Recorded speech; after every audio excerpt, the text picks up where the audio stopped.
మెదక్ జిల్లా నార్సింగ్ మండలం వల్లూరు 44వ జాతీయ రహదారిపై మినీ బస్సు అదుపు తప్పి బోల్తా పడింది. దీంతో 8 మందికి గాయాలయ్యాయి. వీరిని రాయంపేట ప్రభుత్వ ఆసుపత్రికి తరలించారు.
अच्छी में कंट्रोल कितना स्पीड आया तू?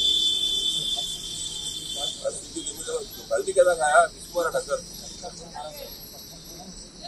ओ नींद में आ गया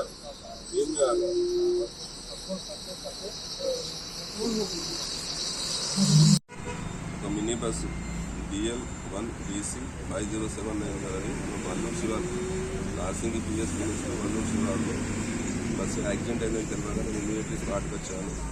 చూసేసరికి ఏంటంటే 21 మంది వారణాసి ప్లస్ కాశీ అయోధ్య దర్శనం చేసుకుని రిటర్న్ హైదరాబాద్ ఖమ్మంకు వెళ్తుండగా ప్రమాదశాత్తు అంటే ఆ డ్రైవరు నెగ్లిజెన్స్ వలన బస్సు పక్కకున్న ఒక రాయిని ఢీకొట్టి బోల్తాపట్టి రోడ్డుకు అడ్డమైంది. అందులో ఉన్న 21 మందిలో జస్ట్ 8 మందికి సింపుల్ చిన్న చిన్న గాయాలైనాయి. ఎవరికి ఎట్లా ఎక్కువ డ్యామేజ్ కాలేదు, ఎక్కువ గ్రేవియస్ ఇంజరీస్ కాలేవు. కేసు నమోదు చేసుకుని దర్యాప్తు చేస్తున్నారు.